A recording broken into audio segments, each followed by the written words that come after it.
Oi, pessoal, eu sou Luciana Teixeira, doutoranda pelo Programa de Biologia Estrutural Funcional da Unifesp e hoje vou falar um pouco sobre os modelos in vitro que utilizamos para entender melhor a colite ulcerativa, uma das doenças inflamatórias intestinais mais estudadas atualmente.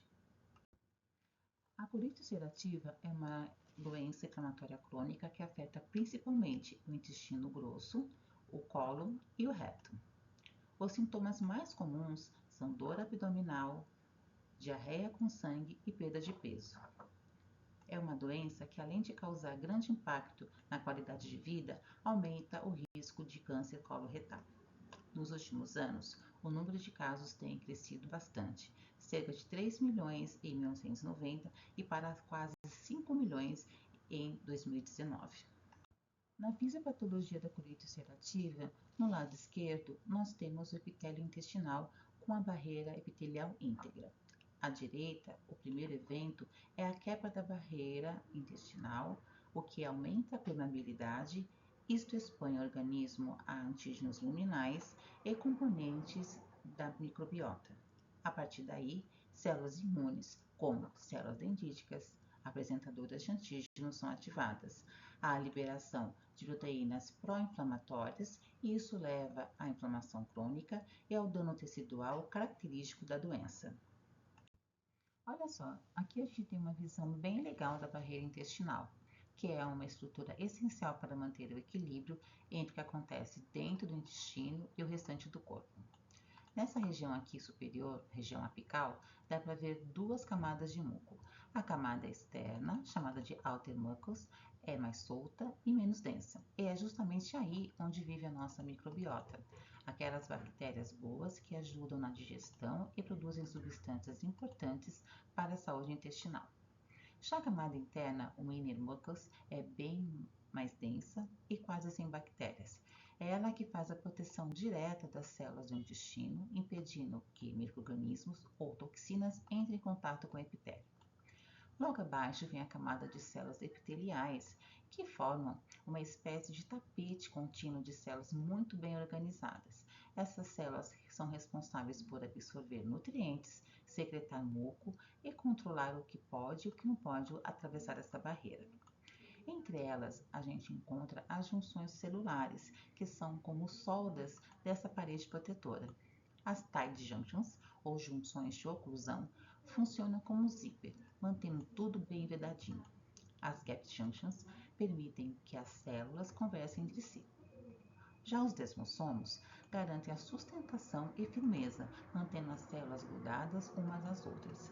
Quando essas estruturas se rompem, como que acontece na colite ulcerativa, a barreira fica enfraquecida e o intestino se torna cada vez mais permeável.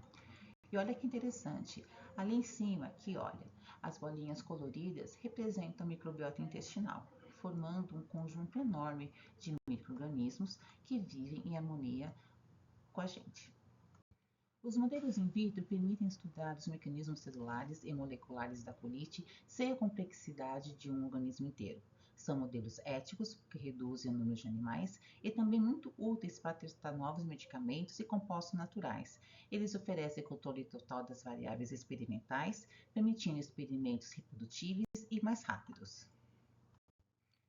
Para induzir a inflamação nesse modelo, podemos usar dois tipos de estímulo.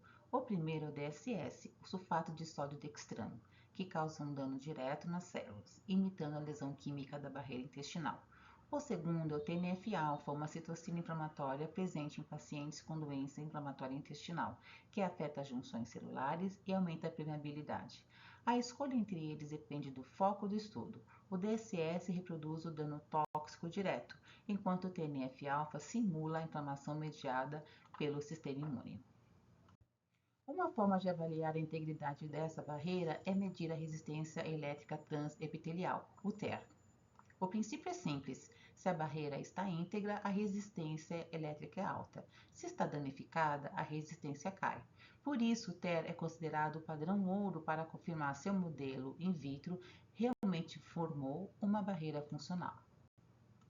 Você sabia que dá para reproduzir a barreira hematocefálica em laboratório?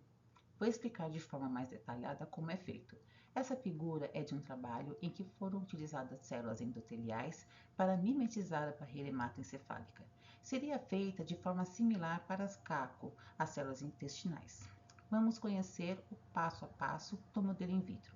Primeiro, cultivamos células endoteliais do cérebro de camundongo chamadas BEND3. Elas crescem e formam uma monocamada bem parecida com a dos vasos cerebrais.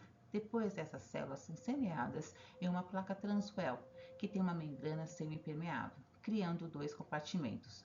Um representa o sangue e o outro o cérebro. Quando a barreira começa a se formar, medimos a resistência elétrica transepitelial, o famoso TER. Quanto maior o valor, mais firmes estão as junções entre as células. Em seguida, os autores simularam uma condição de hipóxia, falta de oxigenação, usando cloreto de cobalto. Isso danifica as junções, diminui o TER e aumenta a permeabilidade, ou seja, a barreira perde sua função protetora. Esse modelo permite estudar como doenças ou tratamentos afetam a barreira hematoencefálica de forma controlada e sem precisar de experimentação animal. Vamos ver o modelo usando células epiteliais intestinais, a CACO2. A CACO2 são células derivadas de carcinoma de cólon. Essas células formam uma monocamada bem organizada, semelhante ao epitélio intestinal. Usando o sistema transwell, que tem dois compartimentos, o apical e o basal, separados por uma membrana porosa. Assim, conseguimos simular o ambiente intestinal, com um lado luminal e o outro lado interno do tecido. O TER mostra como está a integridade da barreira intestinal. No controle, os valores ficam altos e estáveis, a barreira está firme e funcional.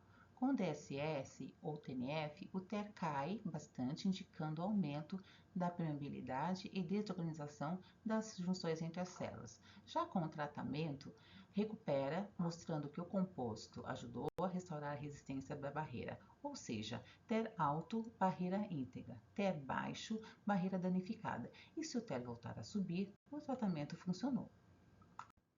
Esses modelos são extremamente versáteis, podem ser usados para a triagem de novos medicamentos anti-inflamatórios, para estudar nutrientes, probióticos e até mecanismos moleculares específicos da inflamação. Com o avanço da tecnologia, também é possível personalizar modelos com células de pacientes ou construir estruturas 3D, os organoides, que simulam o tecido intestinal de forma muito mais realista.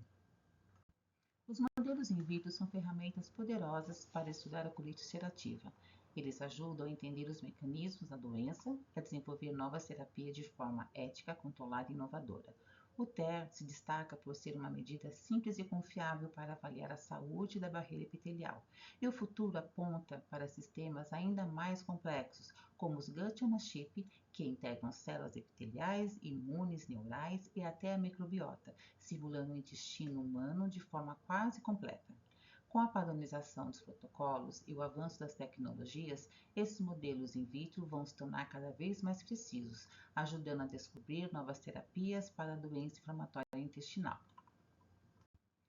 Segue as referências para vocês. Se você gostou, aprendeu algo novo, compartilhe com os amigos e siga o perfil do programa. Obrigada!